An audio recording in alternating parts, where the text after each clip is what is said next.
Well, good afternoon and welcome to another installment of our patristic theology video reviews where we interview various authors and new publications. Not always new, but today we have a special guest as we discuss with, well, introduce yourself. Why don't you for us, Evangelos? Yes, Evangelos Nikitopoulos, and I'm the co-founder of Scriptorium Press. So we're an independent publisher that translates mostly saints' lives, medieval saints' lives from um, Greek and Latin into English. That's our specialty. Wonderful, thank you. So yes, today I caught a glimpse a few weeks ago or months ago of this volume entitled "Saints of Ethiopia," and some of my earliest interest in early church history and patristics was the church in Ethiopia. So I was Okay. fascinated to see this text. Before we dive into it, again, I read on your website that you and a friend with your background in classics started this press Mhm. just a few years ago. Is that right? We launched in end of November of 2023, so it's been a bit over a year. Oh, so it's that new. Yeah, And you already have several publications, I've noticed. I'm surprised you're that recent because what is there, three or four volumes? we're at 7 now. Seven. Yes, we had built up a few translations before we launched. So we had four that were ready when we initially launched, and then we've added a few every couple months afterwards. And was that your hope that it would be that robust of a publication output? Well, I didn't know what to expect, how people would receive it, but we've actually been surprised that it's in its field. It's gotten quite popular, especially our one volume on the life of Saint Dionysius the Areopagite has gained quite a bit of traction, which I was happily surprised because it's a dense topic. But yeah, so it's been very rewarding, and it's going well. Well, that's wonderful. Congratulations. Thank you. And so let's talk about this volume a little bit, if we could. Thank you very much for sending it to me, and it's I was impressed. It's fascinating that you some of the texts that you translate in there. Mhm. And how many texts altogether are there? In this one, it's an anthology of about five texts. And it says that several of them have never been translated into English. Yes. So, for example, we have the life of Saint Pantaleon the Recluse, which is one of the longer texts in the collection that exists only in the native Ethiopian, which unfortunately I don't speak. But there was an early 20th century edition that was made with a facing Latin translation back when Latin used to be a kind of lingua franca, ironically. So we translated that text from via the intermediary of the Latin. And then there's also the main text, which is the martyrdom of Saint Arethas and the Christians of Yemen, which, as far as I can tell, it's a Greek text from the mid sixth century that has not been translated. Um, and it's quite interesting because it's our only source for this famous conflict that took place between King Caleb of the Aksumite kingdom in Ethiopia and the Jewish kingdom in Yemen at the time. So it's of historical interest as well. Right. I was fascinated in reading the introduction, which I thought was very well done. Thank you for that. Very succinct and some excellent footnotes there, pointing to other strong resources. So I Mm-hmm. recommend that as a great way to start. I was fascinated. I felt ashamed to not know this, but you talk about how the term Ethiopian Mm-hmm. is more broad than we may anticipate when Yes. looking at these texts, but also even just considering the characters that show up in the Bible. Mm-hmm. Tell us a little bit about this term and how it shapes things a little bit. So it's a confusing term because in Greek the word Ethiopian literally means one of burnt face.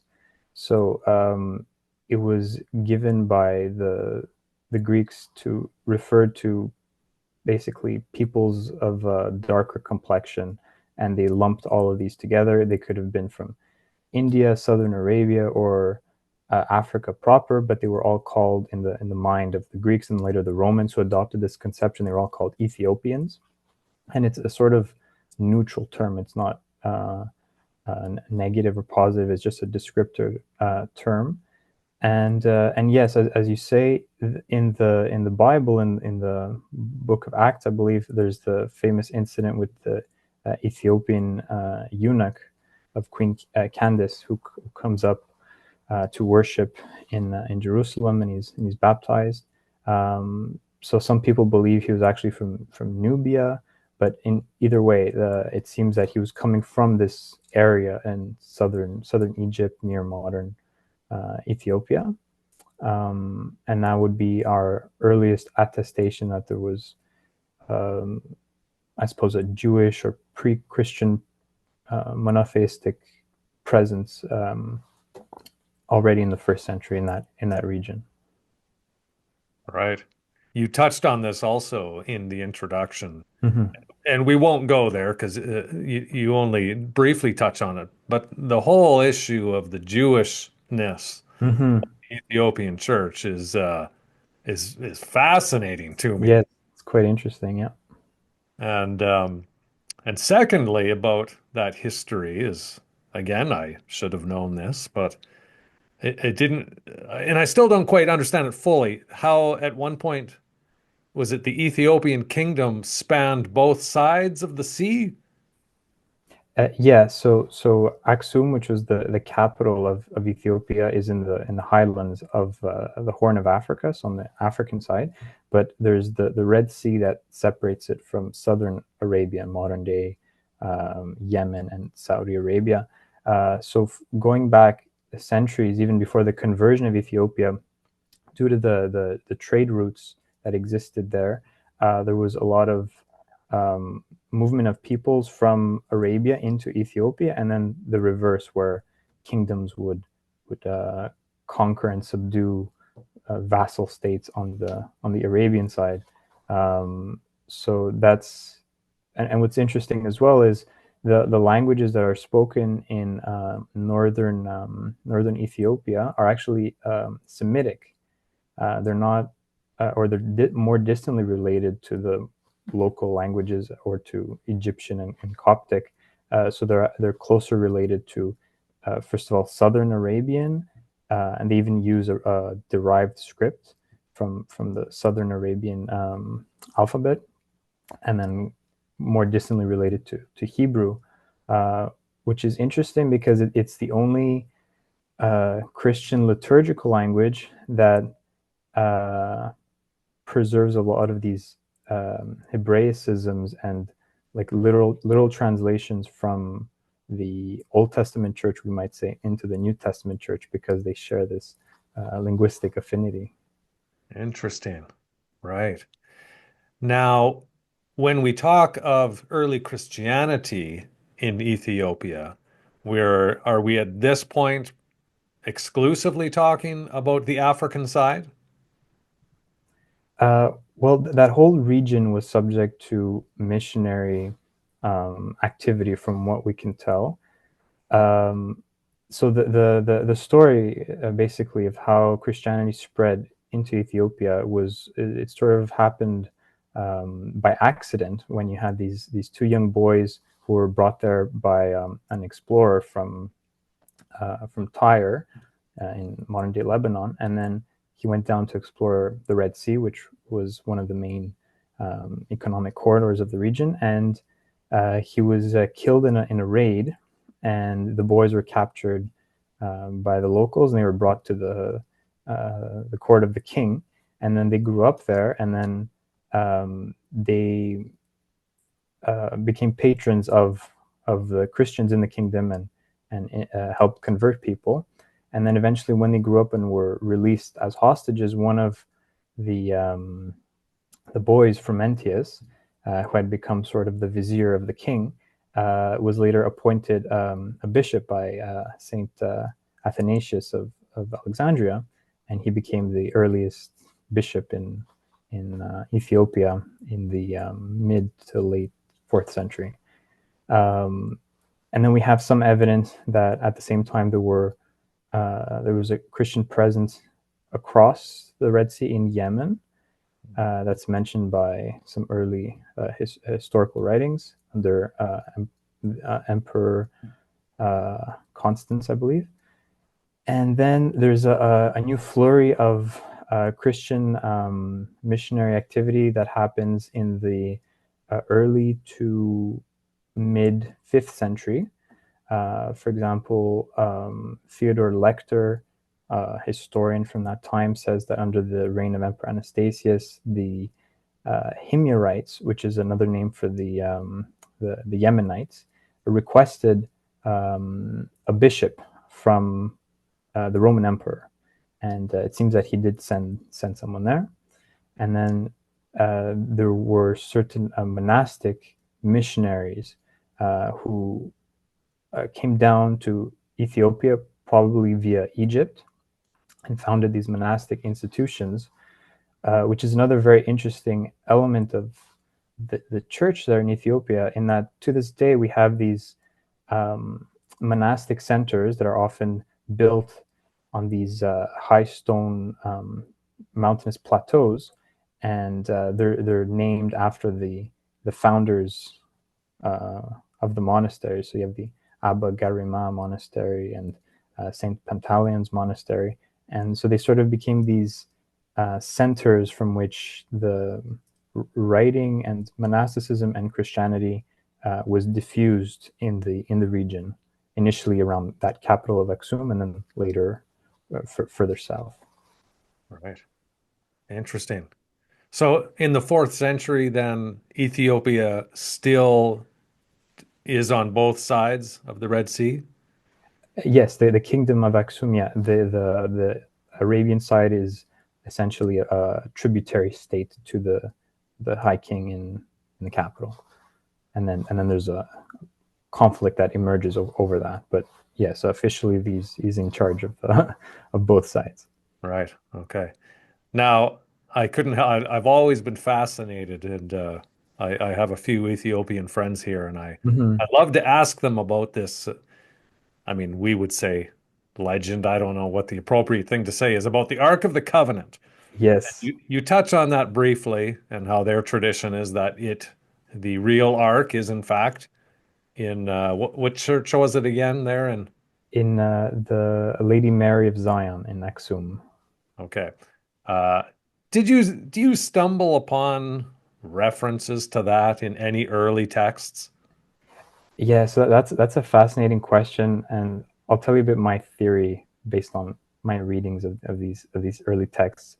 So um, there's a tradition that's recorded in this text called the Kebra Negast, which translates as the glory of the kings, according to which King Solomon, I believe he had a child with the Queen of Sheba, and then there's a lot of things that happen, and then eventually the Ark of the Covenant is taken down in secret from Jerusalem to the kingdom of Kush, which is modern day Ethiopia, and Right. then Sheba would be across the channel in Yemen, and then this has given rise to this understanding in the Ethiopian church that it's still preserved to this day, and then even every Ethiopian church has a replica of this ark. So there's some group of scholars who believe that the story is just a very late invention of the 14th or 15th century, when you had a new dynasty that came to power in Ethiopia, and they were trying to legitimize their claims. So they kind of created this false pedigree of connection to King Solomon, because that dynasty is called the Solomonid dynasty. So they're very connected to that story. Although what I have found in the research is that there does seem to be a kernel of the story that was already present as early as the 6th century, because we have, for example, a Syrian text called the False Apocalypse of Methodius, uh, which is ascribed to, I think, a church father, Saint Methodius. But there are many thematic similarities with that text and the Kibra Nagast, especially as it concerns Kush, which is elevated as one of um, the fourth kingdom that succeeds Rome in the pseudo apocalypse of Methodius. So there was this idea that Ethiopia was singled out as some type of very powerful messianic Christian presence, um, and there are literary parallels, at least one fragment of the Kebra Nagas, which is attested in the 10th century in a Coptic fragment. So at least that part is earlier than the 14th century. So my personal theory is that the whole legend, if you will, it's very closely tied to King Caleb of Aksum, who is the uh, very big in the Ethiopian imagination and history, precisely because of the events that are recounted in the book. And what the story is, very briefly, is that there was a persecution of Christians on the Arabian side of the kingdom, and then the Ethiopian king, spurred on by the Roman emperor at the time, King Justin, launched what we could call the First Crusade to cross the straits and then avenge the death of the Christians. And then he crosses over and he defeats the Yemenite king, and he returns victoriously back to Aksum, and he rebuilds the cathedral there in the capital city.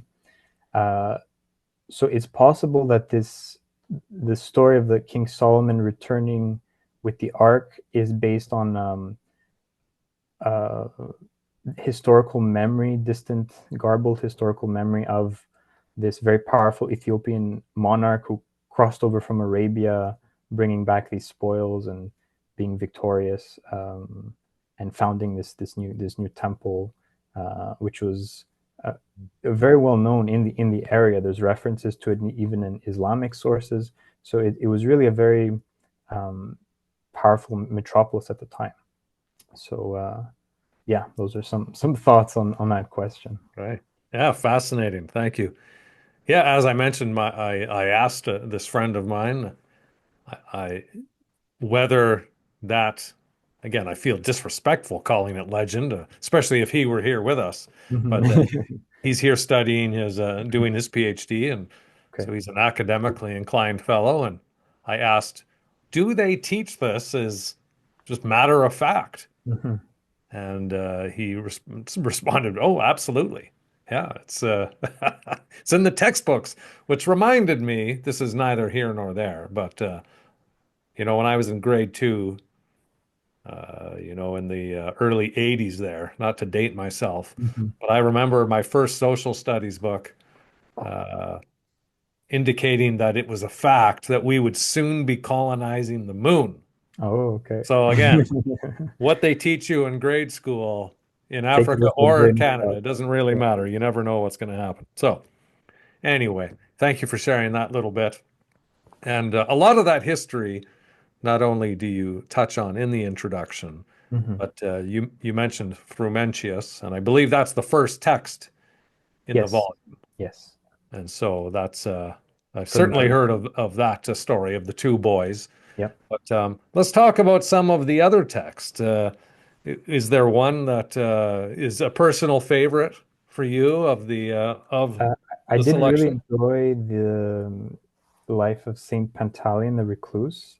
I thought that was very original, because it's something. There's not a lot of action in the story. Essentially, he's a stylite, which means he goes up on a tall mountain, and he walls himself in in this small cell, essentially, and he just doesn't eat and doesn't drink and just prays day and night. Um, and of course, there's other examples of this type of ascetic practice, famously Saint Simeon the Stylate, which is another book that we translated. A lot of the book, it's made up of a lot of that life. It's made up of encomium. So it's very laudatory, and it kind of interweaves a lot of scriptural passages. So it's very interesting. It's not your usual hagiography, let's say, where there's just a lot of miracles that are happening left, right, and center, which there are miracles in that story, but it's more of, I would say it's more sober, more reflective. It has theological interest as well. So I enjoyed working on that. Mm-hmm. And The Life of Saint Jared, Yes. I believe that's also never been translated into English. Yes, that's right. That was from that same edition of the Ethiopian texts that were edited in the early 20th century. So he was, St. Jared is the founder of, traditionally, of Ethiopian liturgical chant. And the story is that he was a priest, or he later became a priest, but he was studying under priests, and he couldn't learn the chanting. He couldn't memorize it, so he ran off into the desert, and then he saw a caterpillar falling down a tree, and then climbing back up, and then falling down, and until it finally made it to the leaf.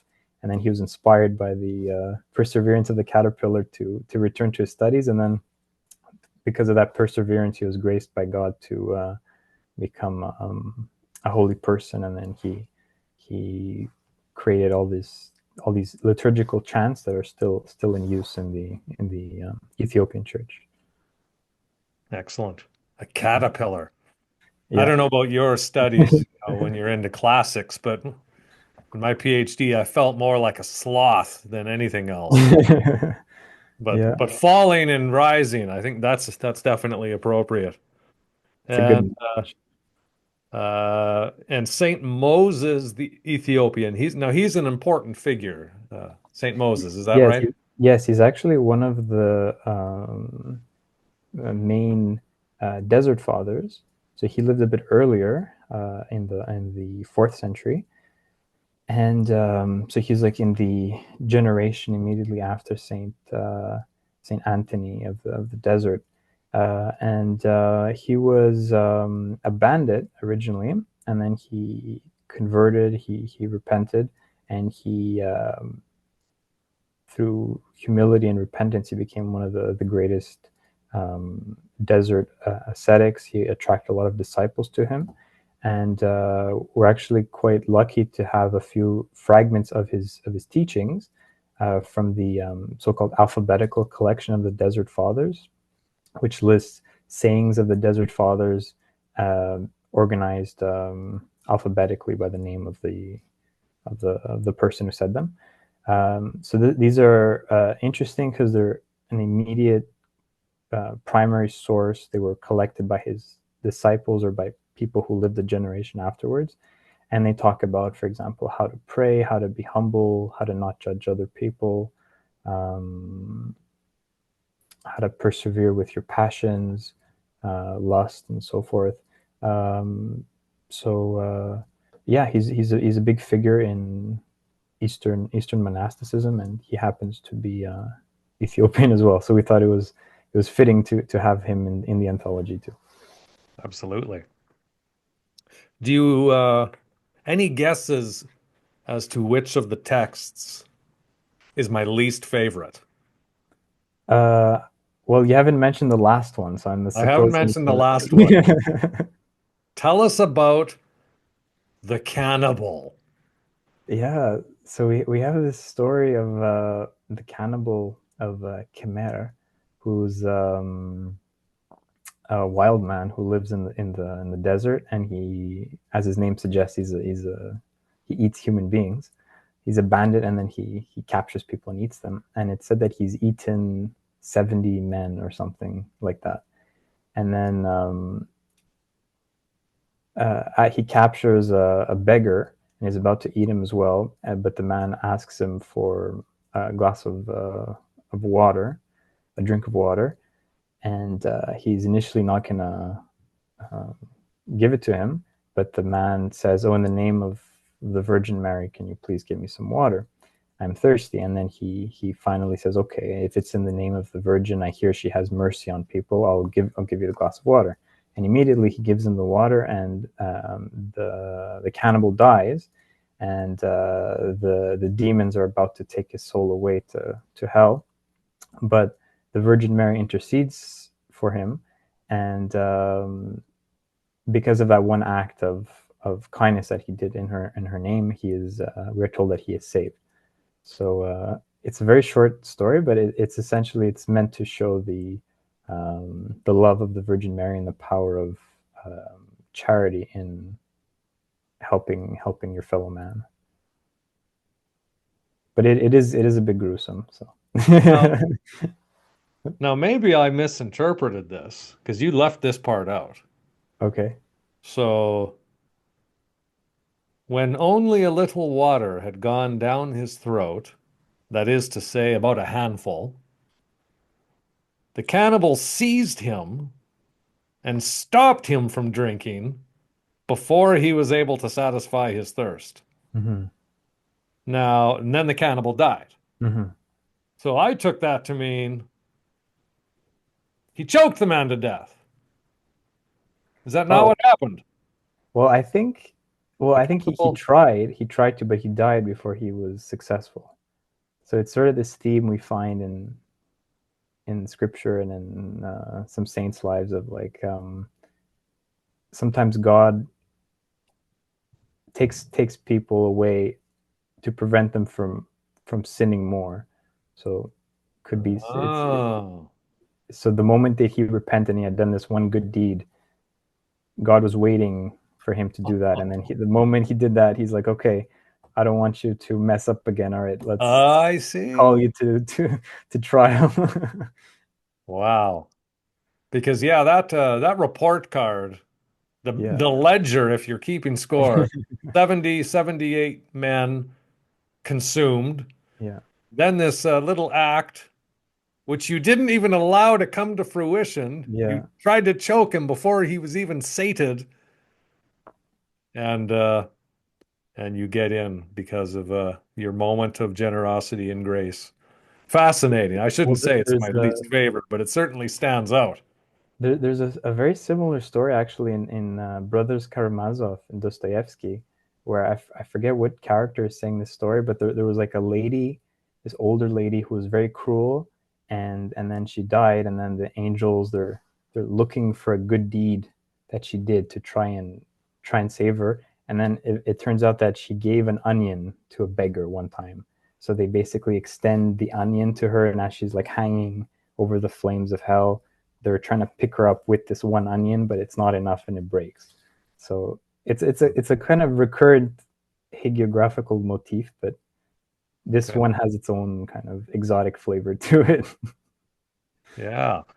Well, one of the final things I did want to ask you is right along those lines about recurring motifs. Mm-hmm. And again, in these texts that you have read, and maybe others that are not part of this volume, but Mm-hmm. some unique features of some of this early Ethiopian literature that Mm-hmm. has stood out for you. Yeah, that's a good question. Um, I would say that there's an immediacy in the Ethiopian tradition where they don't consider these stories as archaeological artifacts. It's very much living in their tradition. So you mentioned the example of the Ark of the Covenant, which is very much believed to be authentic. But even for instance, we have the Garima Gospels, which are some of the earliest illuminated Gospels period in any language. I think they were carbon dated to the 6th century, and they're still in use in these Ethiopian monasteries. They're being handled and like they're used in liturgy. Like there's not the sense I get that we have in Western culture of um, trying to put these artifacts aside and study them. They're very much continued use in their living tradition, and there's a very close immediacy with these stories and with the saints. Uh, so that stood out to me. Hmm. Any unique other I mean, you mentioned the theology of related to grace there, but any other theological nuggets? Well, yeah, the asceticism, for example, of Saint Pantaleon, it's very austere and it's very extreme. So, for example, he doesn't eat anything. It said he feeds himself on the words of the Lord, and he weeps all day for his sins, and um, he the reason he shuts himself into the cell is because he doesn't want to expose his eyes to the beauties of creation or hear the sounds of creation. He just wants to visualize the final judgment and await the future glory in heaven. Um, so I think, yeah, that's an interesting theological point of how through asceticism and denying yourself, that is a path to acquire spiritual riches. Um, and then martyrdom, the importance of martyrdom as well, and what that means to uphold the truth in the face of violent persecution. That's the ultimate form of asceticism in a way, where you're sacrificing your life for this higher spiritual calling that you're convinced of. Um, so it's there's a lot of inspiring things I think we can learn from this material. Excellent. And yeah, as I say, it's fascinating to me.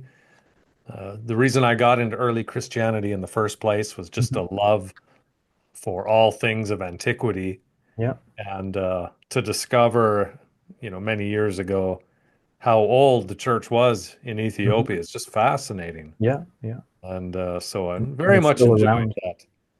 So thank you for that. What comes next for Scriptorium? So I'm currently working on another anthology, but this time we're moving back to Europe and Northwest. So we're doing Saints of Gaul.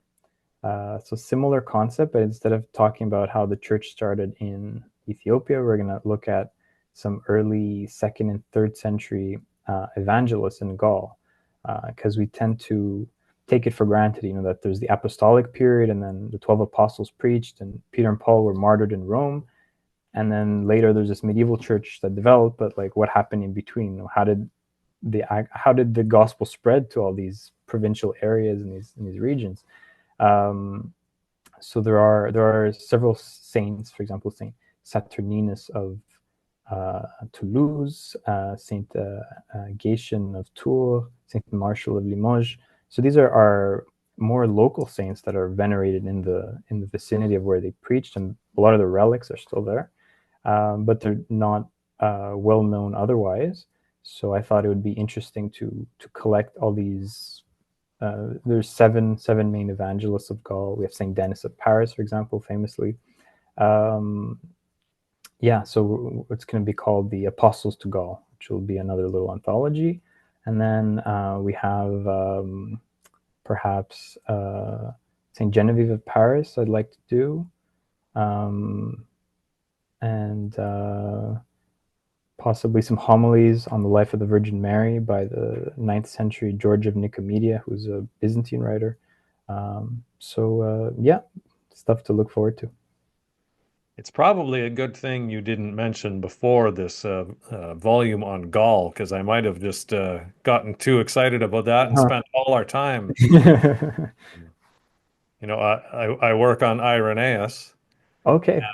I was very surprised a couple of years ago when I finally made it to Lyon, and I was in the Catholic University, and I went in uh, that great old bookstore that's in the old city, Mm-hmm. and trying to find some resources on the Mm-hmm. Roman history. Mm-hmm. And boy, there's not near as much as you think there would be. Okay. And so anything at all of that era in those regions, I'm excited about. So I look forward to this Thank you. volume Yeah. of yours. You'll have to send me that one. We'll talk again. Sure, sure, definitely. Very good. Well, thank you very much, Evangelos. Again, you've done this is a beautiful work, and Thank I've you. not seen the other ones, but I'm fascinated to see this Dionysius one as well. Are Yeah. there previously untranslated English texts in there as well? The main life, yes. So it's the life of Saint Dionysius the Areopagite by Michael Sinculus, who's a ninth century Constantinopolitan writer. So as far as I can tell, that's never been translated in any European language, Western European language. Um, and the volume might also interest you as well, because in the introduction we kind of rehash the whole story of the pseudo Dionysius, and are the writings authentic, or who wrote them, and what can we learn from them. So it's of interest for that reason as well. Very good. Well, you've got a fascinating project here with Scriptorium, and congratulations. And I Thank you. hope that you sell many volumes and continued success. Thank you so much, and thank you for having me on. Absolutely. Thanks again.